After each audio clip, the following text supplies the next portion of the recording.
बंधुमाने 22 जून पवित्र ज्येष्ठ पूर्णिमा अर्थात देवस्नान पूर्णिमा दिन तुलसी गछरे बांधी दियंतु एही गोटिए जिनिस जीवन रे चलीथिबा प्रत्येक कष्टरू आपणको मिलिजिव मुक्ति।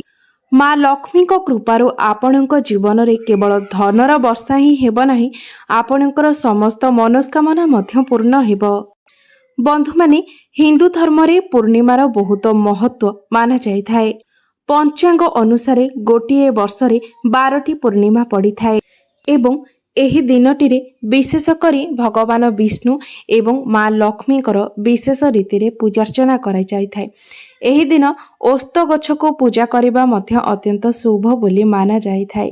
एही दिन रे जदि आपण दान धर्म एभली किछि पुण्य कार्य करंती तेबे आपणको अनेक शुभ फल प्राप्त होई थाए।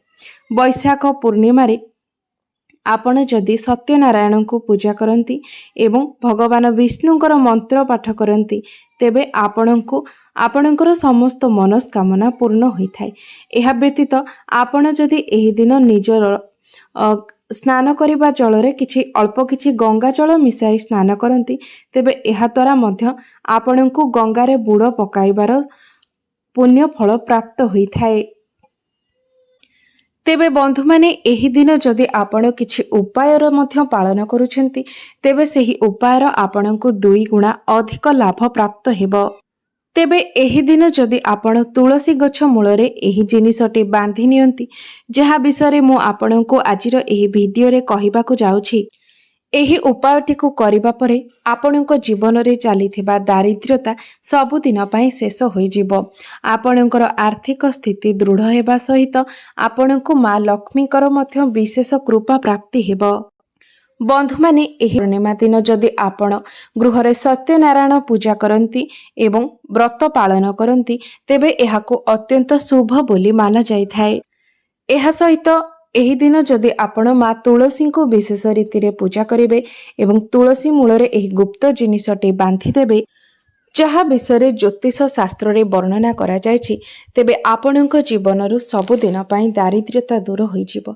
एहा सहित आपणको भगवान विष्णुଙ୍କ सहित माँ लक्ष्मीकर मध्य आशीर्वाद प्राप्ति हेबो। जदि आपणको गृह को धन आगमनर रास्ता गुड़िक बंद हो जाइछि, गृहरे दारिद्र्यता लगी रहुछि, घरे सर्वदा कली झगड़ा एवं अशांति लगी रहुछि तेबे एही शुभ अवसर रे वैशाख पूर्णिमा दिन तुलसी गछ मूलरे बांधी दियंतु एही जिनिस।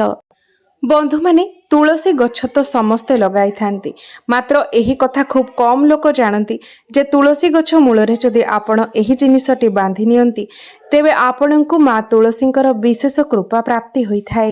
एहा सहित माँ लक्ष्मी मध्य आकर्षित होइथांती जहा द्वारा आपणको गृहरे केबे भी दुख किंबा कष्ट आसी न थाए। तेबे बंधु माने जदि आपणकर अगणारे तुलसी गछ लागिछि तेबे एहा आपणको घर पई अत्यंत लाभकारी अटे। तुलसी गछरे भगवान विष्णुଙ୍କର बास बोली माना जाय थाए। नियमित तुलसी पूजा करिबा द्वारा आपणको अनेक गुड़िए लाभ प्राप्त होइथाए। तुलसी गछ विषय वेद पुराण रे अनेक कथा वर्णना करा जायछि, मात्र आपण तुलसी गछ मूलरे एही जिनिसटी बांधिले आपणको माँ तुलसींकर आशीर्वाद मिलिथाए, जीवनर सब खुशी मध्य मिलिथाए। बंधु माने केवल आम ओडिशा रे किंबा भारत रे ही नुहे, पृथ्वीर अनेक जगार तुलसी गछ को एक पवित्र वृक्ष बोली माना जाय थाए। अनेक औषधीय गुण रे भरी रही थाए तुलसी। अनेक धार्मिक अनुष्ठान एवं तांत्रिक प्रयोग रे मध्य तुलसीर व्यवहार करा जाय थाए। पुराण रे तुलसी को भगवान विष्णुଙ୍କର पत्नी हेबार सौभाग्य प्राप्त होइथिला। सेही कारणरू तुलसी जगत जननी अटंती एवं तुलसी को अमृतर प्रतीक बोली मध्य माना जाय थाए। जेउठारे तुलसी गछ लागि थाए सेही स्थान रे ब्रह्मा विष्णु एवं महेश्वर एही त्रिदेवंकर वास होइथाए। प्रतिदिन तुलसी पूजा करिबा द्वारा महापातक मध्य नष्ट होई जाय थाए, जेमिति सूर्योदय परे अंधकारर विनाश होइथाए। शास्त्र अनुसारे जेउ गृहरे प्रतिदिन तुलसी रे जल अर्पण करा जाय एवं तुलसी गछ हरा भरा होई रही थाए सेही घरे सुख शांति एवं समृद्धि बनी रही थाए। आपण माने जानती भगवान विष्णु को पूजारे एवं प्रसाद रे तुलसी पत्रर लागि हेबाकू ଜରୁରୀ ବୋଲି ମାନା ଯାଇଥାଏ। କାରଣ ବିନା ତୁଳସୀ ପତ୍ରରେ ଭଗବାନ ବିଷ୍ଣୁ କୌଣସି ବି ପୂଜା କିମ୍ବା ପ୍ରସାଦକୁ ଗ୍ରହଣ କରନ୍ତି ନାହିଁ। ଏହି କାରଣରୁ ପ୍ରତ୍ୟେକ ହିନ୍ଦୁମାନଙ୍କର ଅଗଣାରେ ତୁଳସୀ ଗଛ ରହିବା ଜରୁରୀ ଅଟେ। ଘରେ ସୁଖ ଶାନ୍ତି ବନି ରହିବା ପାଇଁ ମା ତୁଳସୀଙ୍କୁ ଆପଣ ଚୁନୁରି ଅବଶ୍ୟ ଅର୍ପଣ କରନ୍ତୁ। ଅଜାଣତରେ ପ୍ରାୟତଃ ଅନେକ ଲୋକ ଏହି ଭୁଲଟିକୁ କରିଥାନ୍ତି। ସେମାନେ ମା ତୁଳସୀଙ୍କର ପୂଜା ତ କରିଥାନ୍ତି, ମାତ୍ର ମା ତୁଳସୀଙ୍କୁ ଓଢ଼ଣୀ ଅର୍ପଣ କରିନଥାନ୍ତି, ଯେଉଁ କାରଣରୁ କି ସେମାନଙ୍କୁ ତୁଳସୀ ପୂଜାର କୌଣସି ଫଳ ପ୍ରାପ୍ତି ହୋଇନଥାଏ। ବନ୍ଧୁମାନେ, ଯେଉଁମାନେ ତୁଳସୀଙ୍କର ବିବାହ କରାଇଥାନ୍ତି ସେମାନଙ୍କ ଜୀବନରୁ ସମସ୍ତ ସମସ୍ୟା ଗୁଡ଼ିକ ଦୂରେଇ ଯାଇଥାଏ। ସେମାନଙ୍କ ଜୀବନରେ କେବେ ବି କୌଣସି ସମସ୍ୟା ଆସିନଥାଏ। ଶାଳଗ୍ରାମଙ୍କ ସହିତ ତୁଳସୀଙ୍କର ବିବାହ କରିବା ଦ୍ୱାରା ଆପଣଙ୍କ ଜୀବନରେ ଚାଲିଥିବା ସମସ୍ତ ସମସ୍ୟା, ଦୁଃଖ, ଦାରିଦ୍ର୍ୟ, ରୋଗ, ଶୋକ ସବୁ କିଛି ଦୂର ହୋଇଥାଏ। ବନ୍ଧୁମାନେ, ଯଦି ଆପଣ ଏହି ବୈଶାଖ ପୂର୍ଣ୍ଣିମା ଦିନ ଜଳରେ କିଛି ଟୋପା କ୍ଷୀର ମିଶାଇ ତୁଳସୀ ଗଛରେ ଅର୍ପଣ କରନ୍ତି ତ ଆପଣଙ୍କୁ ଭଗବାନ ବିଷ୍ଣୁଙ୍କର କୃପା ପ୍ରାପ୍ତି ହୋଇଥାଏ। କାରଣ ତୁଳସୀଙ୍କୁ ବିଷ୍ଣୁ ପ୍ରିୟା ବୋଲି ମାନା ଯାଇଥାଏ। ସେଥିପାଇଁ ତୁଳସୀରେ କ୍ଷୀର ଚଢ଼ାଇବାର ମାନେ ହେଲା ଭଗବାନ ବିଷ୍ଣୁଙ୍କୁ ମଧ୍ୟ କ୍ଷୀର ଅର୍ପଣ କରିବା। ଏହି ଉପାୟ ଦ୍ୱାରା ଆପଣଙ୍କ ଗୃହରେ ସୁଖ ସମୃଦ୍ଧି ଏବଂ ଧନ ଧାନ୍ୟରେ ବୃଦ୍ଧି ହୋଇଥାଏ। ଏହି ଉପାୟଟିକୁ ଯଦି ଆପଣ ପ୍ରତ୍ୟେକ ପୂର୍ଣ୍ଣିମା ଏବଂ ପ୍ରତ୍ୟେକ ଗୁରୁବାର ଦିନ ପାଳନ କରନ୍ତି ତେବେ ଆପଣଙ୍କ ଜାତକରେ ଗୁରୁ ଗ୍ରହ ମଜବୁତ ହୋଇଥାନ୍ତି। ତେବେ ଏହି ଉପାୟଟିକୁ ଯଦି ଆପଣ ଏହି ବୈଶାଖ ପୂର୍ଣ୍ଣିମା, ଯାହାକି ଗୁରୁବାର ଦିନରେ ପଡ଼ିଛି ଏବଂ ଏକ ବିଶେଷ ଶୁଭ ସଂଯୋଗ ଗଠନ କରୁଛି, ଏହି ଦିନରେ ଯଦି ଆପଣ ଏହି ଉପାୟଟିକୁ ପାଳନ କରିନିଅନ୍ତି ତେବେ ଏହି ଉପାୟଟି ଆହୁରି ଅଧିକ ପ୍ରଭାବଶାଳୀ ହୋଇଥାଏ। ତେବେ ଆପଣ ଏହି ଦିନ ବ୍ରହ୍ମ ମୁହୂର୍ତ୍ତରୁ ଉଠି ସ୍ନାନ କାର୍ଯ୍ୟ ସାରି ନିଅନ୍ତୁ।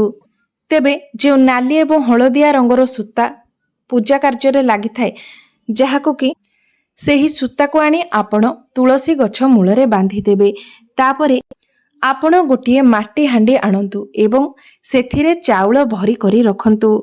ଚାଉଳ ଉପରେ ଆପଣ କିଛି ସିନ୍ଦୁର, 1 ଟଙ୍କାର କଏନ୍ ଏବଂ 3ଟି ତୁଳସୀ ପତ୍ର ରଖିଦେବେ।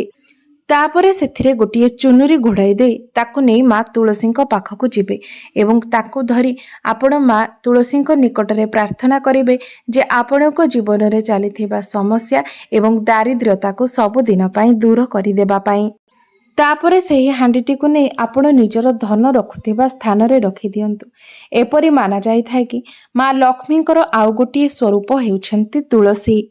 ତେଣୁ ଯଦି ଆପଣ ମା ଲକ୍ଷ୍ମୀଙ୍କୁ ପ୍ରସନ୍ନ କରିଦେବେ ତ ଆପଣଙ୍କ ଜୀବନରେ କେବେ ବି ଧନର ଅଭାବ ହେବ ନାହିଁ। କାରଣ ଆପଣମାନେ ଜାଣନ୍ତି, ଯେଉଁ ବ୍ୟକ୍ତିଙ୍କୁ ମା ଲକ୍ଷ୍ମୀଙ୍କର ଆଶୀର୍ବାଦ ପ୍ରାପ୍ତ ହୋଇଥାଏ ସେହି ବ୍ୟକ୍ତିଙ୍କ ଜୀବନରେ କେବେ ବି ଦୁଃଖ କିମ୍ବା ଦାରିଦ୍ର୍ୟତା ଆସିନଥାଏ। ତେବେ ଏହି ଉପାୟଟିକୁ ଆପଣ ଏହି ବୈଶାଖ ପୂର୍ଣ୍ଣିମା ଦିନ ଅବଶ୍ୟ କରନ୍ତୁ। ବନ୍ଧୁମାନେ, ଆପଣମାନେ ସମସ୍ତେ ତ ତୁଳସୀ ଗଛର ବିଶେଷତ୍ୱ ମହତ୍ୱ ବିଷୟରେ ଜାଣିଥିବେ, ମାତ୍ର ଅନେକ ବ୍ୟକ୍ତି ତୁଳସୀ ଗଛକୁ ଘରେ ରଖି କିଛି ଭୁଲ ମଧ୍ୟ କରିଦେଇଥାନ୍ତି, ଯାହାଦ୍ୱାରା ସେମାନଙ୍କୁ ତୁଳସୀ ପୂଜାର କୌଣସି ଲାଭ ମିଳିନଥାଏ। ଶାସ୍ତ୍ରରେ ବର୍ଣ୍ଣନା ଅଛି ଯେ ଯଦି ଆପଣଙ୍କ ଘରେ ଗୋଟିଏରୁ ଅଧିକ ତୁଳସୀ ଗଛ ଥାଏ ତେବେ ଏହାକୁ ଅତ୍ୟନ୍ତ ଶୁଭ ବୋଲି ମାନା ଯାଇଥାଏ।